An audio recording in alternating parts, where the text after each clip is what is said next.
now. Thank you. Okay, so we're going to now touch upon the first two challenges. So finding enough time for everything. We're going to talk about some hacks that hopefully maybe you're already doing, or hopefully it's going to be brand new to you and you can start like using like today. So we'll share some hacks, and then we're going to touch upon some childcare resources. Okay, so when we're talking about time management, right, we've all heard this term before, how to manage your time, right? Use the calendar, use the planner, right? But what we're going to present today are some creative time management hacks that have actually been tried and true, like some that, might seem silly, but in actuality are really helpful, okay? So here we have 4 hacks to start off with. The first one is to identify the daily rhythm of your family. Okay, so thinking about your morning routine, thinking about the flow, right, of your family, because every family is different, right? We've all got different schedules, but identifying the rhythm of your family, okay?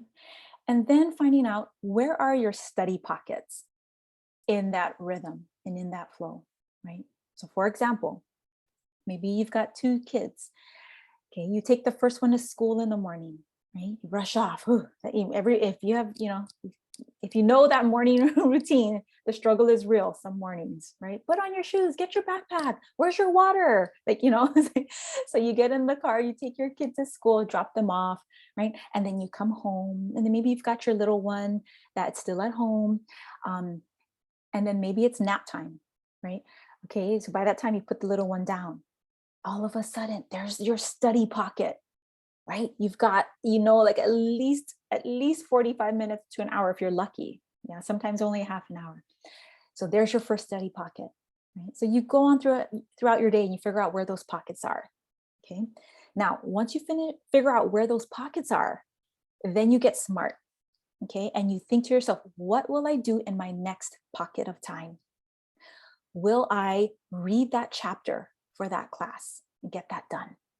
Okay, maybe in the next pocket, okay, I'm going to add to that discussion post for my other class. Okay, and by kind of getting, a plan, having a plan, what you're going to do in those moments, that will save you so much time. So that way you're focused and you know what you're going to do in that study pocket. Okay, so that's one hack. A second hack: break up the class readings and assignments into shorter, realistic goals, right? So that can kind of go back to the study pockets, right? Kind of having a list of what you have to do, and then just breaking big assignments and big things into smaller chunks.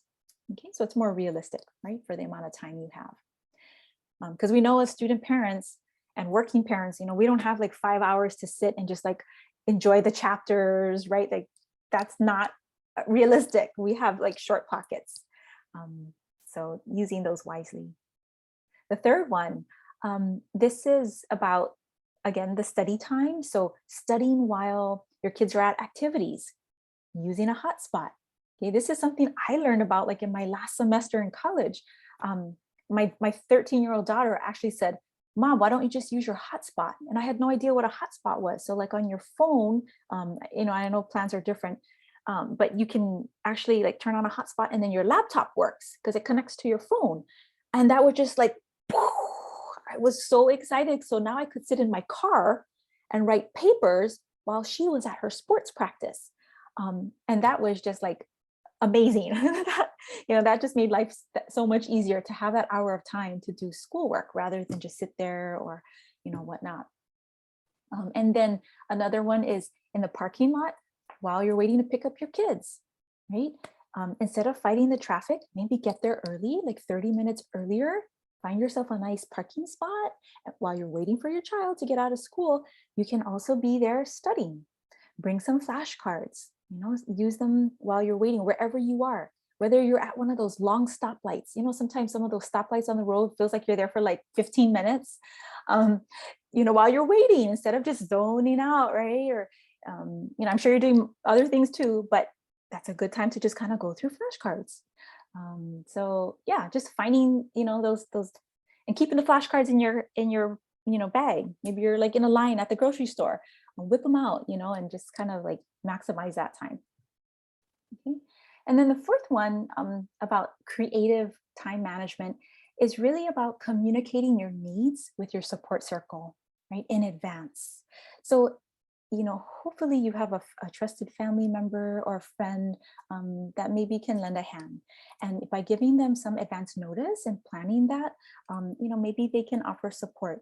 Maybe so that way you can go to campus for maybe like an hour or two or somewhere else, just so you can have that focus, that, limit the distractions and really get some important studying done.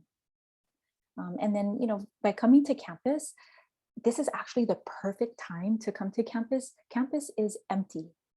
Okay, you have to be fully vaccinated, but actually campus is so quiet. And if you've never been to campus, we have so many neat study spaces that you can use. So we've got the Learning Commons, that's where the Writing Center is, and our Learning Resource Center. And then, there's free Wi-Fi across campus. So if you're not comfortable being indoors, you can always be outdoors on a picnic table under a beautiful tree. And we have another place called the Kipuka Center, Native Hawaiian Center. Check them out on our website, Kipuka Native Hawaiian Center. And for them, you have to actually make a reservation to use their space. But that's smart, because then you're not going to be in a place that has a lot of people, and you can kind of keep that social distancing going. So yeah, come to campus, if you need to study, and arrange that in advance, and that could really make a difference, especially studying for something really important, or doing something that requires a little bit more attention. Okay, and then our last slide on creative time management hacks. Okay, so these are just some fun ones. Establishing routines, right? Routines help everybody, especially when you've got little ones. Routine helps kids to know what to expect, right? And it kind of helps them ease into things a little easier. So, there's something called a Sunday prep day. This is something that a mentor taught me that has made all the difference. I've used it for years. So, Sundays work for me, but if there's a better day that works for you, it's really just about, finding a day to kind of plan out the next week. And, some ideas for planning your week out could be preparing 2 to 3 meals, right? That's going to last the entire week.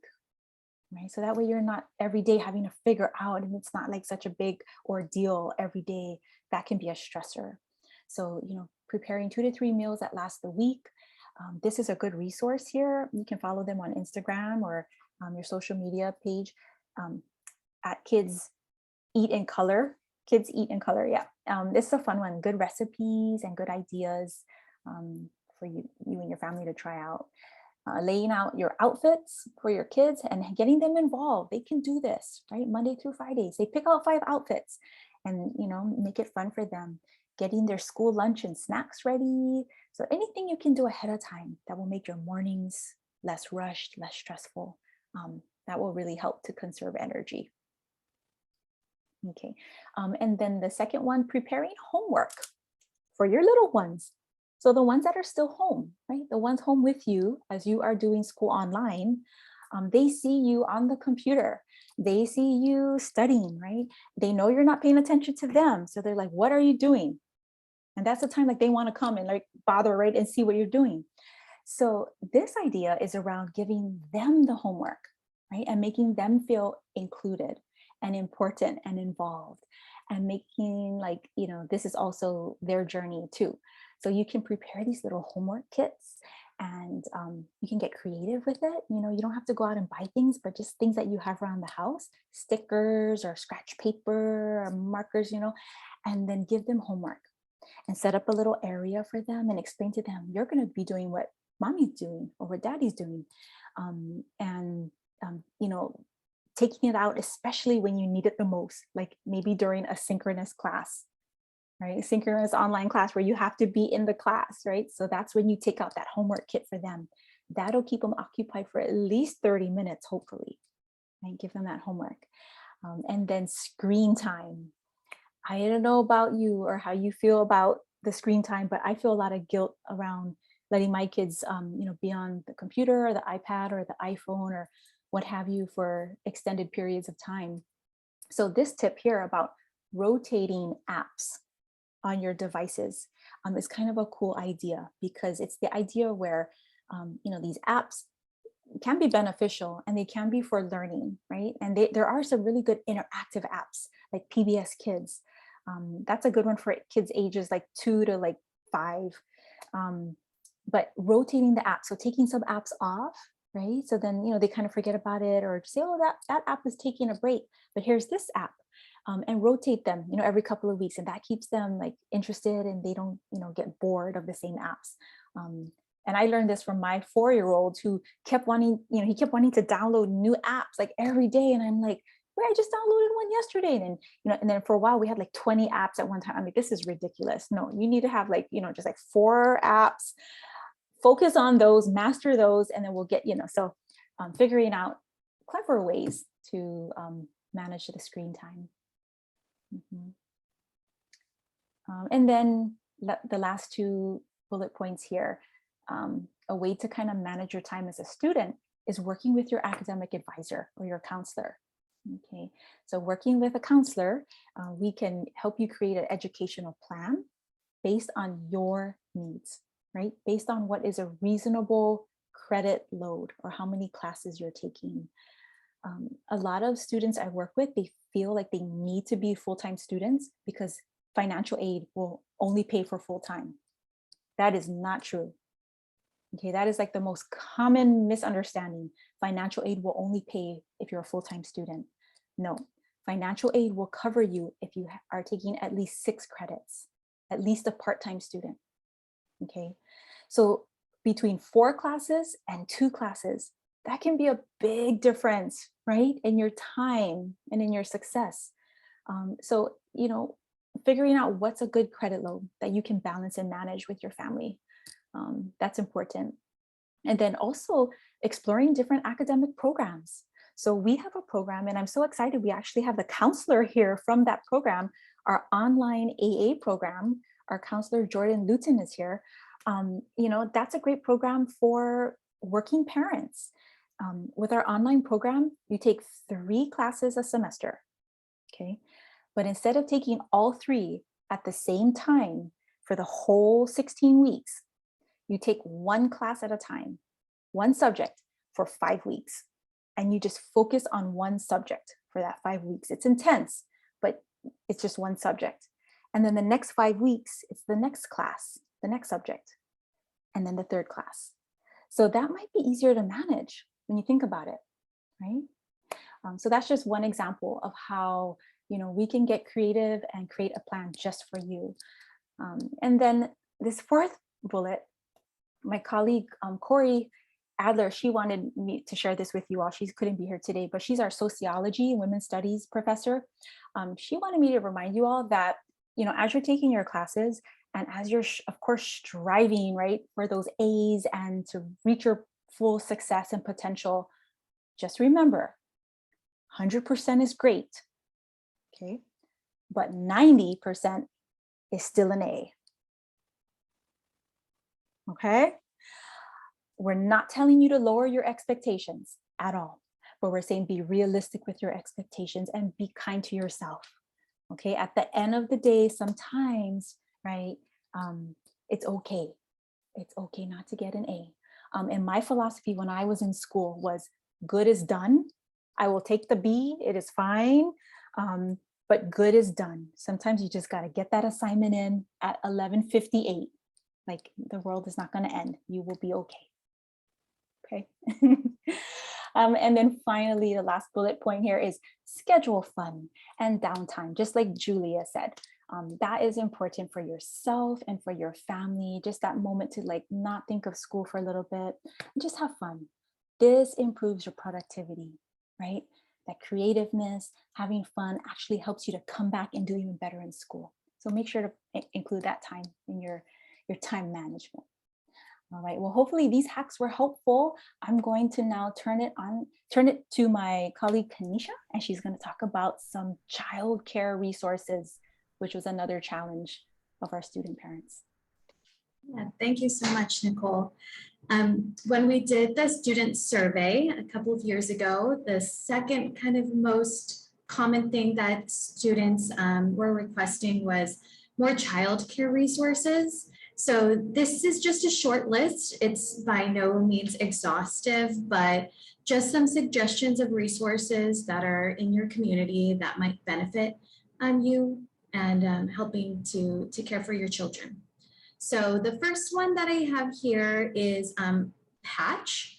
So Patch Hawaii actually is people attentive to children, and some of their main services that they're able to provide for families is to find the perfect childcare option, to identify maybe the preschools or the childcare facilities near you that have open spaces that kind of fit your philosophy and things like that. They've also helped some of my students in the past transition their home care that they were getting, that their children were getting from like a relative, into kind of a more professional like childcare situation in which that they could use subsidies to support like paying for some of the family expenses.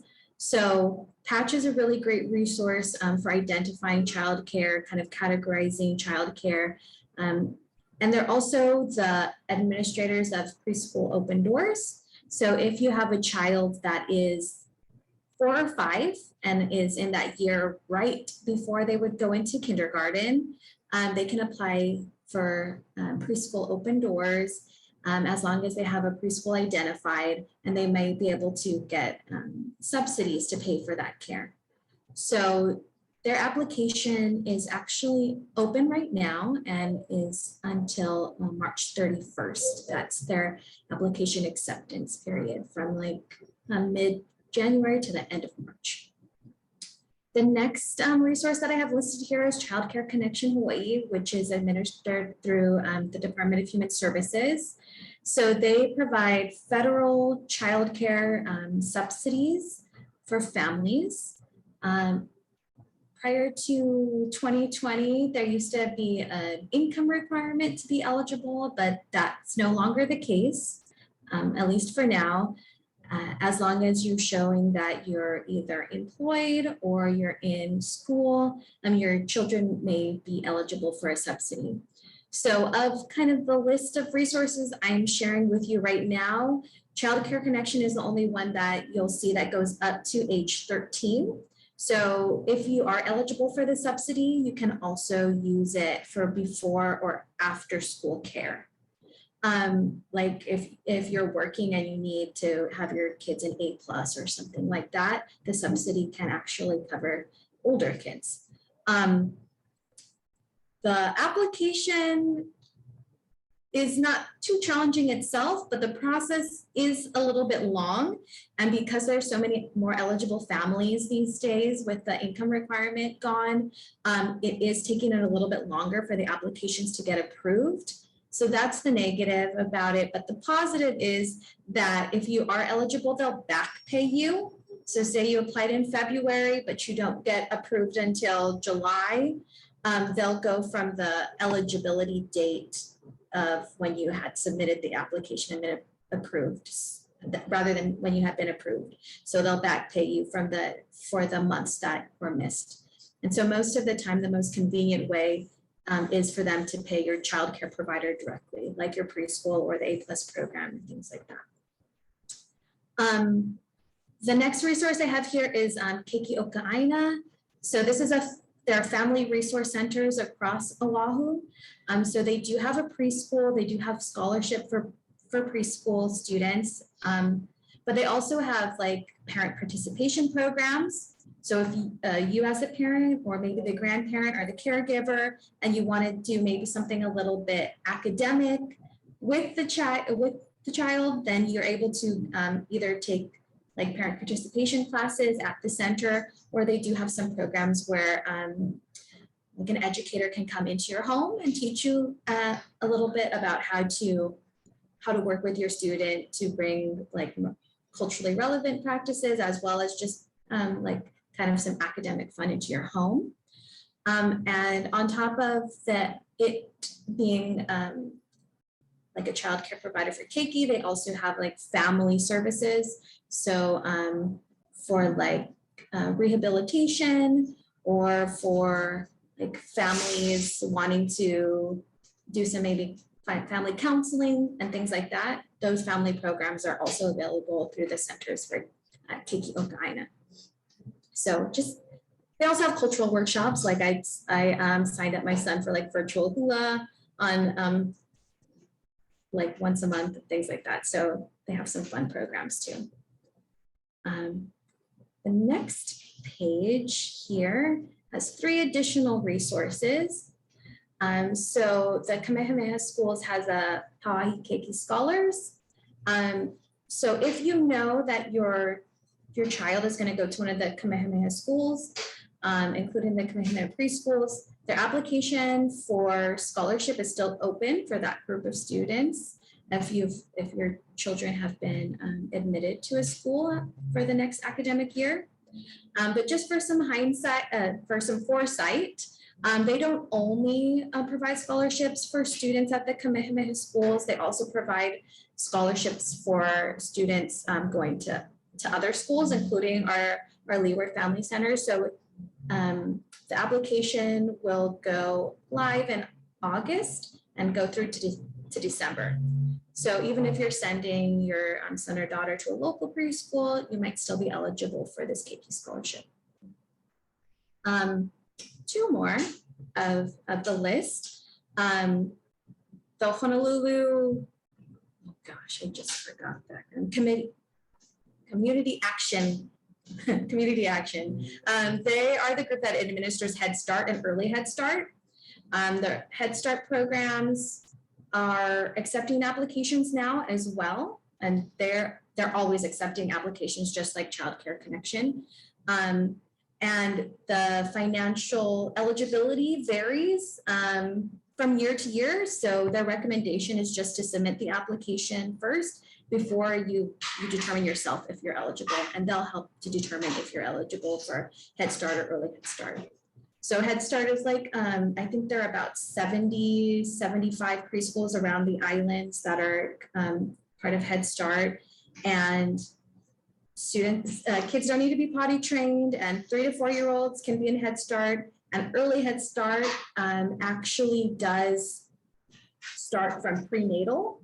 So if you might be eligible for services while you're pregnant, same thing, there might be like in-home resources that they'll provide for you, or some in-home education all the way till when your child is eligible for Head Start. So the application is open now for anyone who might be interested in Head Start. And the final resource I have here is the Executive Office on Early Learning through the state of Hawaii. So this is our public preschool system. So there are a number of public preschools across the island, and they're administering preschool classes at elementary schools. The application for the coming academic year opens on March 1st. So if you think that your child might be eligible for a public preschool and is at that 4-year-old mark too, then you might want to consider putting in an application for that. And the cool thing about their application is they have like 10 languages that it's in, if you're more comfortable in a first language. And with a lot of these programs, including this one, public pre-kindergarten, there are like populations that'll be a higher priority. So for example, if your student is special needs, if your student has English as a secondary language, the primary home language is something other than English, they have a higher priority. For, I think for Head Start and some of the other programs, if you're identified as a younger mother, like you have had your child when you were in your teens or early 20s, you may have some priority. So I guess my takeaway is you don't have to determine your own eligibility for most of these programs, like outright, like, oh, read through their list and, oh, I don't meet the requirements. You may fall into a population that just automatically is eligible for the service, and you wouldn't have known that unless you submit the application. So this isn't exhaustive, as I said. There's a lot of other resources and nonprofits that are out there that can help guide you, but these are just a few. And I wanted to offer to any student parents or community members that wanted to maybe talk a little bit more in depth about what their family looks like and what kind of childcare resource is best for them. Definitely go ahead and get in touch with me, and we can talk about kind of which road you should maybe go down. And I find it really valuable to kind of like set up a timeline, because a lot of these deadlines are pretty strict. There is like support and funding out there, but you do need to make sure that you meet their deadlines, and you need to have some foresight based on like how old your kids are and things like that. So please get in touch with me if you want to have a more like in-depth conversation about what's the right fit. Thank you. Wonderful. Thank you, Kanisha. And we're going to have a workshop about childcare, like a specific workshop all about childcare in a couple of weeks. Kanisha is also going to be leading that one. So if you're interested, in joining our mailing list, please put your name and your email in the chat. You can either chat me privately. I'm Nicole in the participants, or Kelly or Kanisha. So yeah, give us your information, and then you can always follow our Instagram page, Leeward Hui Ohana, for all of our upcoming events.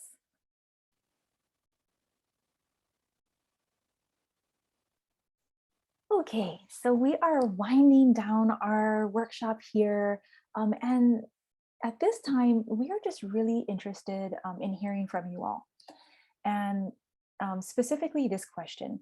This is a question that we like to ask our student parents every semester, just so we can make sure that we're understanding, again, what you're experiencing as a student parent and how we at Leeward Community College can better support you in your journey.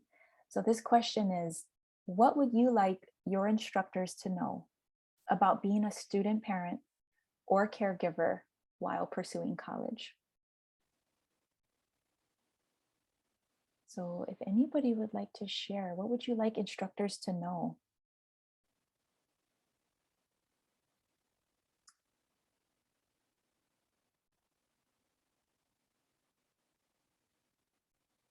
In our last session, you guys might find this one interesting. I'll just start it off by sharing. One of our members said they'd like their instructors to know that 6 p.m. deadlines are not helpful. 6 p.m. to turn in a homework assignment is not helpful because that's dinner time. That's when you're getting dinner on the table for your kids. Can you please make deadlines 11:59 p.m.? And that would make all the difference. And so when Leeward Hui Ohana heard that, we're like, wow, yeah, that makes sense. Who the heck would make a deadline at 6 o'clock? Like, they're not thinking of our student parents or anybody. That's dinner time. So, with that kind of information, we can share that with our faculty and say, please consider, can we standardize the deadline time? Everybody, so, those are the kind of things that we can work on. But we need your feedback. So anybody have any ideas? What would you like your instructors to know about you being a student parent?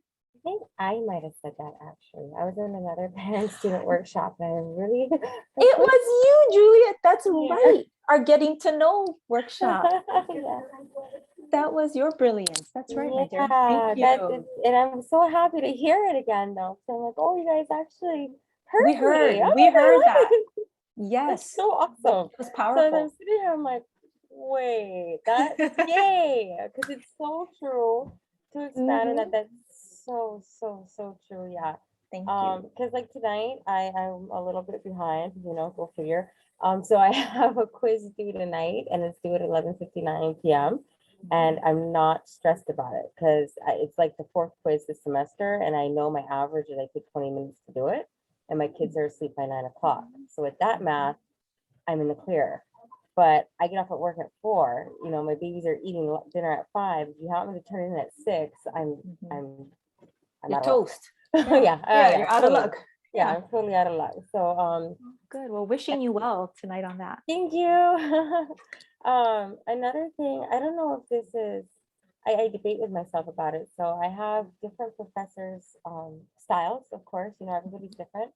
So I've got one person in particular that is like, these are the deadlines. If you can't make it, you need a good reason why not, and communicate with me. And then I have other ones that are, this is the deadline. I don't care what, no excuses. It is what it is. And so part of me is like, oh, that sucks, like, why would you say that? Why not just say, come with a good reason and communicate with me? But I also hold myself to a higher standard because of it. So I know that if there's a deadline on Friday, I'm not going to come with, hey, I really need not that I do it in any class anyway. So I kind of think that maybe professors could be not exactly lenient. I mean, we are in college in one form or another. We're paying for it ourselves, whether we do have a grant or not. We're making a conscious choice to do this. But I also think that it shouldn't be so cut and dry, especially in a pandemic era, and especially with people who may be parents and juggling a lot of stuff. For me, I'm a very strong advocate for myself. So if I see somebody saying absolutely not, you can't turn it in late, and I have a situation come up, I'm still going to reach out and ask. I don't think everybody's like that. So for the other people that are just going to look at it, miss the deadline and miss the assignment, I think maybe there could be, kind of like adhere to the deadline. Otherwise, you're going to have a 10% drop in grade if there's not a good excuse, and something a little bit different, I guess. But well, I don't know if that really works as a learn. I guess for me, what I've experienced maybe less than 5 times, but more than 2, is taking my kids to the ER in the middle of the night unexpectedly, and or maybe not so much the middle of the night, but like 8 o'clock at night. So if that happens tonight and my 3-year-old is pushed off the couch by the 4-year-old, I'm not turning in the quiz. I'm going to be at the ER. And so for those kind of situations, could I reach out and say, this is what happened? I understand I didn't do the quiz in time, but I had intentions, something like that. Yeah. And it's happened, it's definitely happened, but I knock on wood, had my assignments done before I got to the ER. Absolutely. Yeah. Yeah. So what I'm hearing is just, maybe a little bit more understanding and flexibility and leniency, based on like, emergency situations. That would be really helpful. Yeah. Okay. Definitely. Yeah. Well, I think, yeah, we will continue to encourage our fellow faculty, to make those considerations, case by case. And I would say that I've never really experienced, I mean, it's written in syllabuses, stuff like that, but I've never experienced a professor being like, I don't care, you could take this to ER, without a 0. I've never experienced that. So that's good. That's never happened, but just putting it out there that maybe people can have a different kind of rubric, like if you're late without an excuse, it's 50% drop or something. If you're late with a decent excuse, it's a 5% drop, and that way you're not exactly skating because something came up, but you're at least getting some points. Absolutely. Well, if you ever run into somebody who you feel is not supportive, please reach out to one of us. Because not only can we support, but we can be like advocates. That's what I view my role as. Like, I am a student advocate, and whatever I can do to help persuade a perception or offer some logic or reasoning or anything, I will do that on your behalf. Thank you so much. Yeah, like I said, I've never really experienced I've had 1 or 2 professors that were a little bit I don't know what you call it, but we worked it out. Like I said, I'm a really good advocate for myself. Yeah, and that's a skill that you've probably developed as a student parent, right? Yeah, like you I had to. have to. That's your strength. That's your superpower. And the more we can help other student parents learn that skill and that confidence, you're a model student parent. I look up to all you guys though too. Like when you're talking, all 3 of you, I think Kelly and Kanisha and you, all the things that you've got going on and your kids and the roles that you're in now. I'm like, hey, I want to do that when I graduate. I want to run one of these workshops too. Well, let's keep in touch. Yeah, you are running things, and like we're all in the same boat. We really are. Yeah, I'm inspired by you guys. So thank you for this very much. Well, thank you, Julia. You inspire us. We'll keep in touch, okay? Thank you. Would anybody else like to share anything they would like their instructors to know? I want to agree with Julia, and I think it's just the undue stress that's unwarranted. I mean, you guys have kids. It's a human being. And yeah, so when there's a particular personality type of an instructor that says it's a rigid, hard and fast rule, like you have to, you will get deducted points. I almost wish that the instructors would be made aware of who the single moms and who the moms are or dads, you know, in the classroom, just so that there can be that flexibility and that they don't have to feel this tightness in their stomachs and their hearts on hearing the strictness. Like just a little bit of humanity. Yes. If there could be like a survey of who does have kids, because that is it's unexcusable, like to put that much pressure on a person who's raising a human being. Thank you. Like there should not be points deducted. I'm sorry, like point blank period. There should be a like allowance.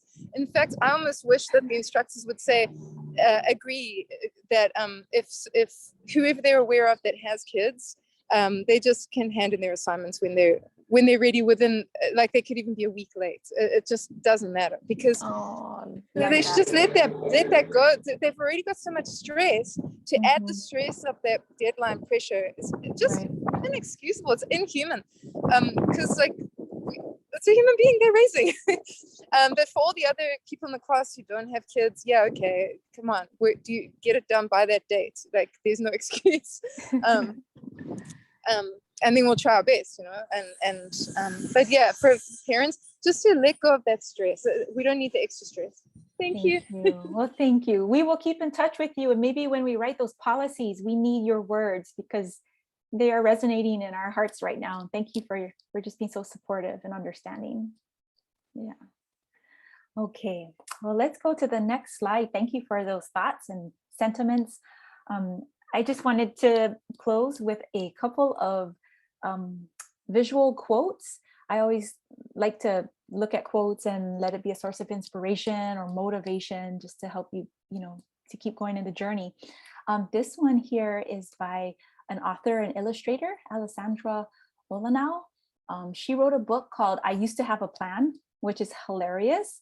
And she offers really funny visuals. So like if you don't follow her, follow her. I love her Monday mornings. She usually has like a picture of a cup of coffee with like somebody either swimming in the big mug or like drowning, or just, it's just hilarious. And so it adds humor into your day. But this illustration is more of a kind of a motivational one. And it says, focus on the step in front of you, not the entire staircase. So focus on the step right in front of you, right? Because we know we're going to get there. It's a staircase, but one step at a time. Okay, and then the next quote is from another author, Charlie Mackesy. He's the author of The Boy, the Mole, the Fox, and the Horse. If you have not seen this book, follow him as well. It's such a great book. It's one of these books where you can open it to any page and you can just read the page and just get like a quick boost of inspiration. You don't have to read the entire story. So some days for fun, if I just need some support, I just will open the book and read what's on the page. And this is one of my favorite pages. It says, one day you'll look back and see how well you did. Right. And this is so true to our stories when we're in it, right? When we're in the trenches, we don't feel graceful. It doesn't look pretty. We're trying so hard, but someday you'll look back and you'll see how well you did. And that will be a wonderful, glorious moment when you reach your goal or you get your degree or, whatever, what have you. So with that, I think we have one final slide, and we would just, on behalf of Leeward Hui Ohana and Leeward Community College, mahalo for joining us today. Please keep in touch. We just appreciate hearing all of your feedback and your stories. Let's continue to support one another. And again, reach out to us if we can be of support to you. So, and I'll turn it to my colleagues. Any final closing words for today?